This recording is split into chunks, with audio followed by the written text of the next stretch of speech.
नमस्कार दोस्तों। लातों के भूत कभी बातों से नहीं मानते और ये प्रधानमंत्री मोदी ने साबित करके दिखाया है। बांग्लादेश जिसका अभी मालिक बना हुआ है मोहम्मद यूनिस, वही जो वहाँ की माइनॉरिटीज़ और हिंदुओं के ऊपर जानलेवा हमले करवा रहा है। पता नहीं कितने ही हिंदू वहाँ पर मारे जा चुके हैं, विस्थापित हो चुके हैं, घर छोड़ चुके हैं और कितनों की नौकरियाँ चली गई हैं, कितनों के परिवार सड़कों पर आ गए। यहाँ के खैराती और दलाल ये कहते रहे कि वहाँ पर जो है तख्ता पलट हुआ है और विद्यार्थियों ने तख्ता पलट किया है, लेकिन तख्ता पलट तो कट्टरपंथियों ने किया था। जो बांग्लादेश की पूर्व प्रधानमंत्री शेख हसीना के अंडरगारमेंट्स को हाथ में लेकर लहरा रहे थे, वो थे वहाँ के कट्टरपंथी इस्लामिक आतंकवादी। लेकिन मोहम्मद यूनिस को अब सबक सिखाया गया है। अभी 4-5 दिन पहले मोहम्मद यूनिस चीन के दौरे पर गए थे। वहाँ पर जाकर उन्होंने कहा कि आप हमारे यहाँ पर आइए और अपने उद्योग स्थापित कीजिए, हमारे बंदरगाहों का इस्तेमाल कीजिए और डेवलपमेंट कीजिए। यहाँ तक सब कुछ समझ आता है, लेकिन साथ ही साथ उन्होंने ये भी कहा कि भारत के जो 7 राज्य हैं, जिन्हें हम नॉर्थ ईस्ट के 7 राज्य या 7 सिस्टर्स कहते हैं, वो लैंड लॉक्ड हैं।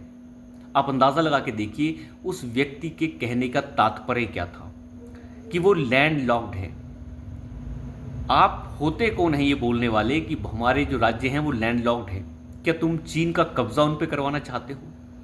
उन्होंने कहा कि हमारा जो सिलीगुड़ी का जो एरिया है भारत का, उसके आसपास उनके एयरपोर्ट हैं। उन्होंने कहा कि आप इसे डेवलप कीजिए, यानी वो भारत के एक स्ट्रेटेजिक पॉइंट के ऊपर चीन को बिठाने की कोशिश कर रहा था। लेकिन भारत ने जैसे ही अब रुख बदला है और ये देख लिया है कि ये व्यक्ति ऐसे नहीं मानने वाला, ये लातों के भूत हैं, ये बातों से नहीं मानते, कड़ा संदेश दिया गया है। ट्रांसशिपमेंट फैसिलिटी दे रहा था भारत बांग्लादेश को 2020 से। ये ट्रांसशिपमेंट फैसिलिटी के अंदर बांग्लादेश करीबी राज्यों को, करीबी जो देश हैं उन्हें जो सप्लाई करता है, जो निर्यात करता है, चाहे वो भूटान को हो, नेपाल को हो, म्यांमार को हो, अब वो नहीं कर पाएगा। उसके लिए अब उसे पैसे देने होंगे। भारत ये सर्विस उसे फ्री में दे रहा था। आसपास के देशों को जाने के लिए भारत की भूमि सीमा के आसपास के एरिया को इस्तेमाल करने के लिए उसे फ्री का क्रेडिट मिला हुआ था, कोई पैसा नहीं देना पड़ता था। लेकिन अब भारत सरकार ने इसे कैंसिल कर दिया है, अब उसे पैसा देना होगा। ट्रांसशिपमेंट फैसिलिटी को कैंसिल कर दिया गया है। अब लगभग 30% के आसपास का शुल्क उसे देना होगा। ट्रंप ने तो पहले से ही शुल्क लगा दिया है, तो अब सामान बेचना जो है असंभव जैसा हो जाएगा। तो वही है ना कि अब कंगाली में आटा गीला होने वाली बात।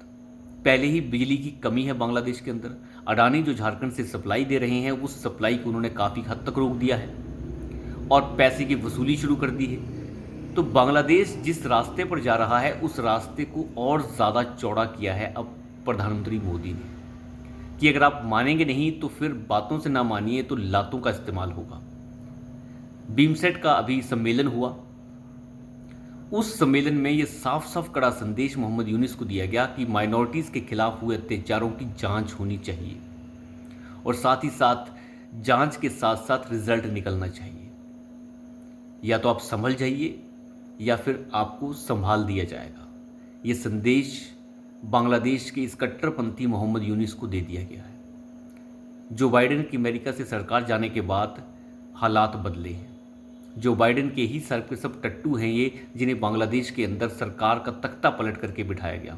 यही कोशिशें भारत के अंदर भी होती रही। फर्जी किसान आंदोलन, फर्जी पहलवान आंदोलन खड़े किए गए ताकि दिल्ली के ऊपर कब्जा किया जा सके।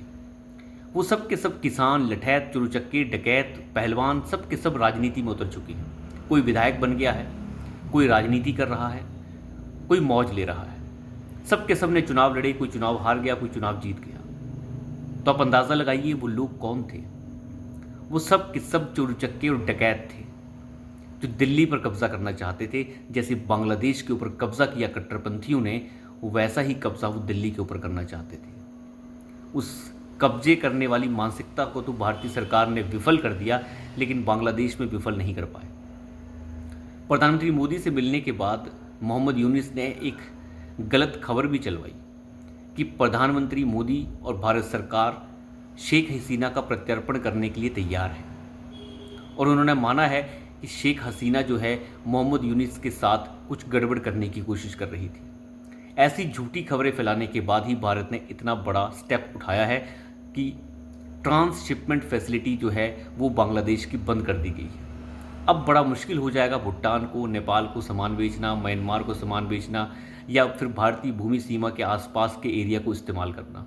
अब इस्तेमाल करना है तो पैसे देने होंगे, पैसे दीजिए।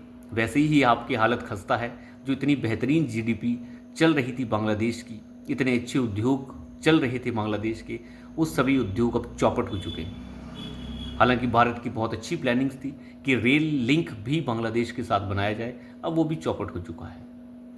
तो बांग्लादेश को एक ऐसी राह पर ले गया है ये कट्टरपंथी मोहम्मद यूनिस। आप समझ सकते हैं कि कहाँ जा रहा है बांग्लादेश।